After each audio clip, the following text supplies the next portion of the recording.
With Barnstable Today, I'm Sarah Colvin. The Zoning Board of Appeals met last night and continued discussion in regards to Stu Bornstein's plan to construct a new residential home on land that has been previously rezoned to a marine business B district. Attorney John Kenny, representing Bornstein, outlined changes to the plan since the last hearing in front of the ZBA. Between the last hearing and this hearing, a request through staff, I believe, that came from board members for additional information. The plans that have been submitted, the updated plan, reflects the request for information. I'm just going to go through the 4 points that we were asked to address. The first request was a footprint and an exact gross square footage of the fish house that will be retained. And you'll see on the plan, it's the front portion of the existing house, which is the fish house. We cannot give you the exact gross square footage of the fish house that will be retained. I've stated this time and again. We estimate the footprint to be 960 to 980 square feet. There is a portion that has a second story above it, excluding the bump out. The bump out, as you can see as it's shaped there, where it's noted that that's the historic portion in the front. The bump out does not have a second floor. We do not know if we're going to be required to retain any of the second floor. As you recall, the Old Kings Highway Historic District Commission's decision orders Mr. Bornstein to have an architect who's familiar with historical preservation on site as the house is being dismantled. And at that time, they will tell us what stays and what goes. But what we're talking about is the front portion of the house. That's the historical portion. So we can't give you an exact square footage because, frankly, we don't know. And we can give you the best estimate. It's approximately 960 to 980 square feet on the first floor. If we're required to retain the entire second floor, it would be approximately an additional 820 square feet for almost 1,800 square feet. We do not anticipate having to retain the second floor. We don't think it's historical. In fact, we don't think any of this building is historical other than an area around the mantle. And as you may recall, when my client went to the Old Kings Highway Commission, his request was to remove the entire structure. So it is being retained per order of Old Kings Highway, and we've got a ballpark. That's the best I can give you on what exactly will be retained until we have they have to approve the architect that will be on site to oversee the demolition. I do want to note, you'll notice in that plan, the prior plan showed 3 parking areas next to the old house. It's been reduced down to 1. As you may recall, we intend to use this as a garden shed, so we left 1 spot for the gardener, and I think that was a request by, I don't know if it was somebody in the audience or somebody on the board, that we reduce the parking in that area to kind of make it clear what the purpose of that shed is. And I also want to note that we have agreed that there'll be no utilities and no occupancy whatsoever of that structure. It's to be used as a garden shed. The next thing we're asked to do was give an updated plan showing where the 10 by 10 boat shed would be with setbacks. It's not a boat shed. It's a shed to be used for storage in connection with the boating activity. I don't want it to be confused with like a boathouse or anything like that. And we've actually increased the footprint of the shed to 12 by 15. Mr. Bornstein went and looked at some 10 by 10 sheds. And frankly, you can't fit a lot in a 10 by 10 shed. We've increased the footprint to 12 by 15. If you were to approve this request, we would ask that you approve up to a 12 by 15 foot shed.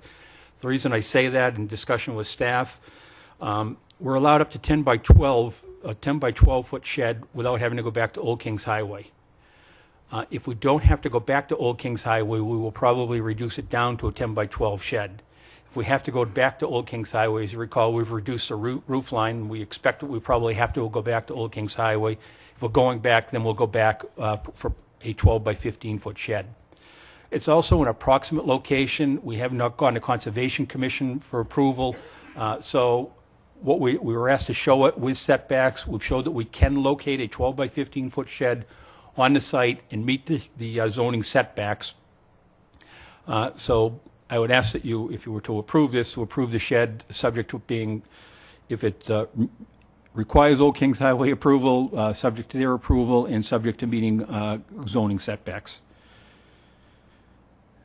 And that shed also, there was an agreement, no bathrooms, no bedrooms, no kitchen, and no occupancy. Next, we were asked to show the finished grade of the proposed house. Unfortunately, our engineer could not be here. Mr. Healy had to return for a family matter. He's returned to Ireland. He left today. But I did discuss the matter with him. And you'll note his notations in the plan in the box that is the house. And he told me there are two constant elevations. The main portion of the house, 3/4 of the way around the house, is at elevation 24.6. The garage entrance, or the basement slab, is at elevation 18. He's calculated the average adjacent grade to be 23.4. The first floor elevation, you'll note in the plan, is at 28. The plate elevation, which is the attic floor, is at 47. The building height, which is the plate elevation minus the average grade, is 23.6. For purposes of our zoning bylaw, we use the average grade for the height requirement, and we meet that. But even if you were to take the lowest grade, the 18, the plate elevation's at 47, and 47 minus 18 is 29. We would still meet the height requirement, which is 30 feet. Okay, here's the looking at the building from the north. And the things to note here, the trees that are kind of to the lower right-hand corner, we showed you photos the last time we were here of the existing trees. There is a huge stand of trees out on the point of this property. You cannot see, looking from the north, the existing house. The trees on the side there, the newer-looking trees, are trees that Mr. Bornstein intends to plant for his privacy. So the only views will be from the second floor, and they're barely above the tree line. And in fact, looking directly due north, you will not have any views. Can we have the next elevation?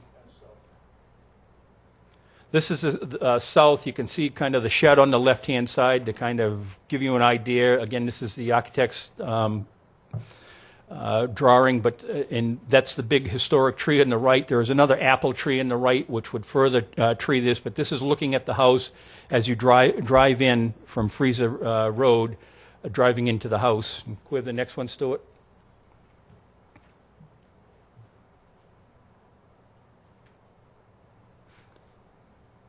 This is looking at the property from the east. Again, you can see the trees that Mr. Bornstein would be planting. That's between his home and the harbor.